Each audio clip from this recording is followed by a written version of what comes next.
আসসালামু আলাইকুম সুপ্রিয় দর্শক শ্রোতাবৃন্দ, আজকে আমরা হাজির হয়েছি হজরত মুহাম্মদ সাল্লাল্লাহু আলাইহি ওয়াসাল্লামের মক্কার জীবন 12 পর্ব নিয়ে। এবারের পর্বে থাকছে কাবার আকৃতি, নবুয়তের দ্বারপ্রান্তে নিঃসঙ্গপ্রিয়তা, শিক্ষণীয় বিষয়সমূহ এবং নুজুলে কুরআন ও নবুয়ত লাভ। দেরি না করে চলুন আমরা মূল ভিডিওতে ফিরে যাই। কাবার আকৃতি। কুরাইশ নির্মিত চতুষ্কোণ বিশিষ্ট কাবা, যার রূপ বর্তমানে রয়েছে, তার দেওয়ালের উচ্চতা প্রায় 15 মিটার। উত্তর ও দক্ষিণ দেওয়াল 10-10 মিটার এবং পূর্ব ও পশ্চিম দেওয়াল 12-12 মিটার করে প্রশস্ত। 6টি খাম্বার উপরে নির্মিত ছাদ। মাকতাফ থেকে 1.5 মিটার উচ্চতায় দক্ষিণ পূর্ব কোণে হাজারে আসওয়াদ এবং দক্ষিণ পশ্চিম কোণে রুকনে ইয়ামানি অবস্থিত।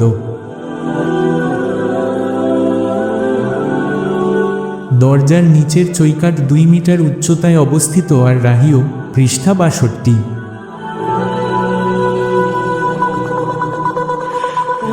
অথচ রাসূল সাল্লাল্লাহু আলাইহি ওয়াসাল্লাম এর ইচ্ছা ছিল হাত্তিমকে অন্তর্ভুক্ত করে মূল ভিতের উপর কাবাগৃহ নির্মাণ করা, যা মাটি সমান হবে, যার পূর্ব দরজা দিয়ে মুসল্লি প্রবেশ করবে এবং ছালাত শেষে পশ্চিম দরজা দিয়ে বেরিয়ে যাবে।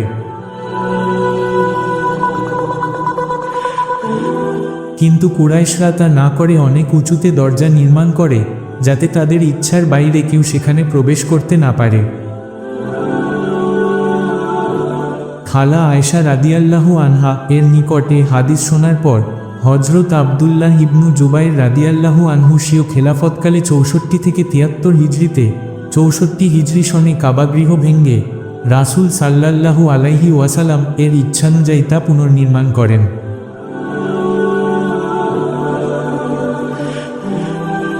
কিন্তু 73 হিজরি সনে তিনি যুদ্ধে নিহত হলে উমাইয়া খলিফা আব্দুল মালিক ইবনে মারওয়ানের নির্দেশে গভর্নর হাজ্জাজ বিন ইউসুফ তা পুনরায় ভেঙ্গে আগের মতো হাত্তিমকে বাইরে রেখে নির্মাণ করেন, যা আজও রয়েছে। পরবর্তীতে আব্বাসীয় খলিফা মাহদী ও হারুন এটি পুনর্নির্মাণ করে রাসূল সাল্লাল্লাহু আলাইহি ওয়াসাল্লাম এর ইচ্ছা পূরণ করতে চেয়েছিলেন।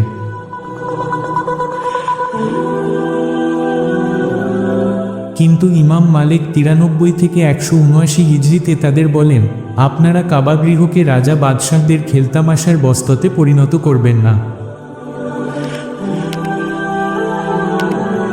ফলে কাবাগৃহ ওই অবস্থায় রয়ে যায়।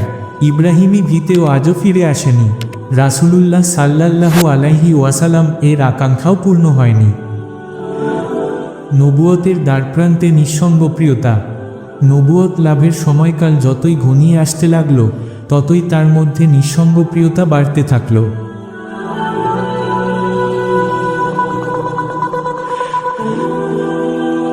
একসময় তিনি কাবাগৃহ থেকে প্রায় 6 কিলোমিটার উত্তর ও পূর্বে হেরা পাহাড়ের চূড়ায় অবস্থিত 12x51 4x7 বর্গফুট আকারের ছোট গুহার নিরিবিলি স্থানকে বেছে নিলেন।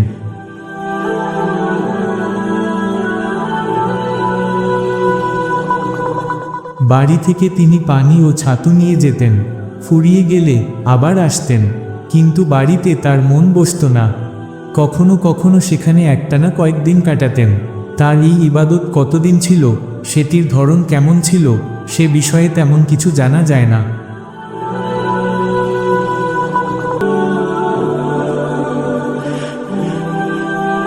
অতঃপর রবিউল আউয়ালের জন্ম মাস থেকে শুরু হয় সত্য স্বপ্ন দেখা। তিনি স্বপ্নে যাই দেখতেন, তাই দিবালোকের ন্যায় সত্য হয়ে দেখা দিত। বুখারী ফতহসহ হাদিস 4953।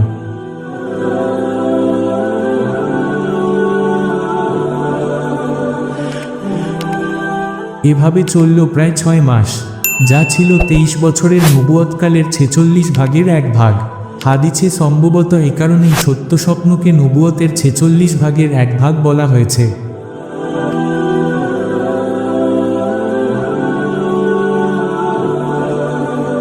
এসে গেল রমাজান মাস।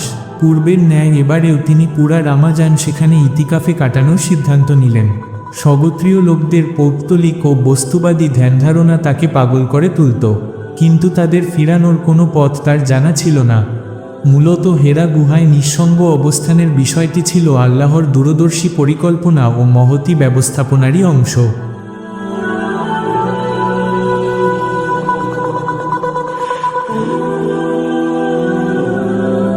ইবনু আবি জামরাহ বলেন, এর মধ্যে 3টি ইবাদত একসাথে ছিল: 1 নির্জন বাস, 2 আল্লাহর ইবাদত এবং 3 সেখান থেকে কাবাগৃহ দেখতে পাওয়া।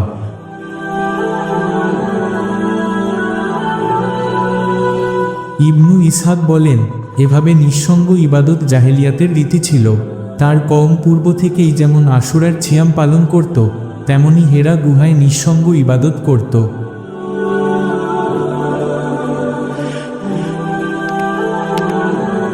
আব্দুল মুত্তালিব এটি প্রথম করেন, বরং এটি ছিল ইব্রাহিমী ইবাদতের অবশিষ্টাংশ। সিরাজ সহিহা 1-123 টিকা।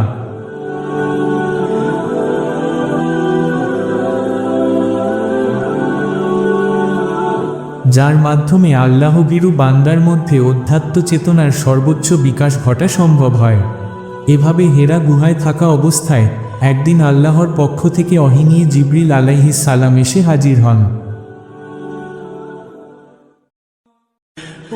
শিক্ষণীয় বিষয়সমূহ: 1. শ্রেষ্ঠ বংশের জগৎশ্রেষ্ঠ রাসূল ইয়াতিম অবস্থায় জন্মগ্রহণ করেন।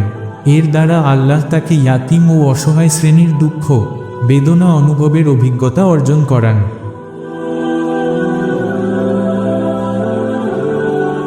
2. তাকে উম্মি বা নিরক্ষর নবী করা হয়, যাতে কেউ বলতে না পারে যে তিনি নিজের ইলম দিয়ে কুরআন তৈরি করেছেন।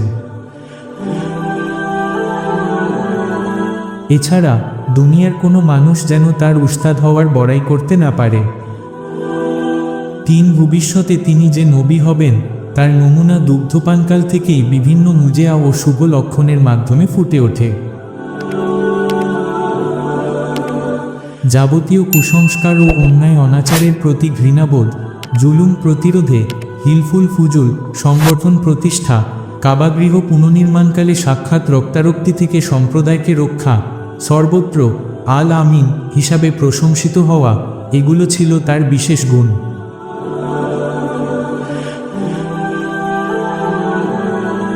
অতঃপর মানুষের মঙ্গল চিন্তায় নিঃসঙ্গপ্রিয়তা এবং হেরা গুহায় আল্লাহর ধ্যানে মগ্ন হওয়া ও সত্যস্বপ্ন লাভ প্রভৃতি ভবিষ্যৎ নবুয়ত প্রাপ্তির অভ্রান্ত পূর্বনিদর্শন ছিল। এতে প্রমাণিত হয় যে শ্রেষ্ঠতম আমানত সমর্পণের জন্য শ্রেষ্ঠতম ব্যক্তি আবশ্যক। নুজুলে কুরআন ও নবুয়ত লাভ। 21 রমজান সোমবার কদরের রাত্রি ফেরেশতা জিবরিলের আগমন হল। ধ্যানমগ্ন মুহাম্মদকে বললেন, পড়ো। তিনি বললেন, আমি পড়তে জানি না। অতঃপর তাকে বুকে চেপে ধরলেন এবং আবার বললেন, পড়ো। কিন্তু একই জবাব, আমি পড়তে জানি না। এভাবে 3য় বারের চাপে শেষে তিনি পড়তে শুরু করলেন, اقرأ باسم ربك الذي خلق خلق الإنسان من علق اقرأ وربك الأكرم الذي علم بالقلم علم الإنسان ما لم يعلم। 1. পড়ো তোমার প্রভুর নামে যিনি তোমাকে সৃষ্টি করেছেন। 2. সৃষ্টি করেছেন মানুষকে জমাট রক্ত থেকে। 3. পড়ো এবং তোমার প্রভু বড়ই দয়ালু। 4. যিনি কলমের সাহায্যে শিক্ষা দিয়েছেন।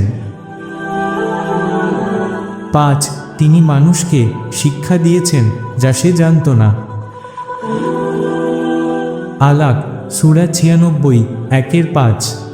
এটাই হলো পবিত্র কুরআনের মাধ্যমে মানবজাতির প্রতি আল্লাহর প্রথম প্রত্যাদেশ। হে মানুষ, তুমি পড়ো এবং লেখাপড়ার মাধ্যমে জ্ঞানার্জন করো। যা তোমাকে তোমার সৃষ্টিকর্তার সন্ধান দেয় এবং তার প্রেরিত বিধান অনুযায়ী তোমার জীবন পরিচালনার পথ বদলে দেয়।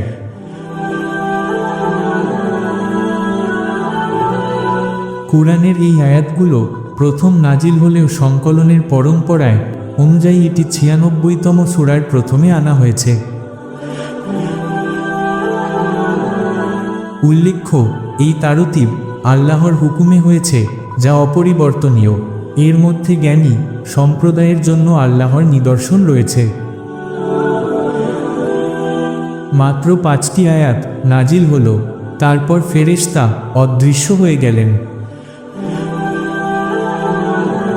প্রথম কুরআন নাজিলের এই দিনটি ছিল ৬১০ খ্রিস্টাব্দের ১০ই আগস্ট সোমবার। সেই সময় রাসূল সাল্লাল্লাহু আলাইহি ওয়াসাল্লাম এর বয়স ছিল চান্দ্রবর্ষ অনুযায়ী ৪০ বছর ৬ মাস ১২ দিন এবং সৌরবর্ষ অনুযায়ী ৩৯ বছর ৩ মাস ২০ দিন। উল্লেখ্য, সকল সহিহ হাদিসে এটি প্রমাণিত যে সর্বদা ওহী নাজিল হয়েছে জাগ্রত অবস্থায়, ঘুমন্ত অবস্থায় নয়। সিরাজ সহিহা ১-১২৯। ভারতের উর্দু কবি আলতাফ হোসেন হালি ১৮৩৭-এর ১৯১৪ খ্রিস্টাব্দ বলেন, হেরা থেকে নেমে জাতির কাছে এলেন এবং একটি পরশমণির টুকরা সাথে নিয়ে এলেন। মুসাদ্দাসে হালি, পৃষ্ঠা ১৩। এই ছিল আজকের ভিডিও। বিস্তারিত থাকছে ১৩ পর্বে, তাই চোখ রাখুন আমাদের চ্যানেলের পর্দায়। এরকম নিত্য নতুন ভিডিও পেতে চ্যানেলটি সাবস্ক্রাইব করুন। আর আমাদের বাকি পর্ব যদি কেউ মিস করে থাকেন, তাহলে আমাদের চ্যানেলে গিয়ে দেখে আসতে পারেন। সবাই ভালো থাকবেন। আসসালামু আলাইকুম ওয়া রাহমাতুল্লাহি বারাকাতুহু। আল্লাহ হাফেজ।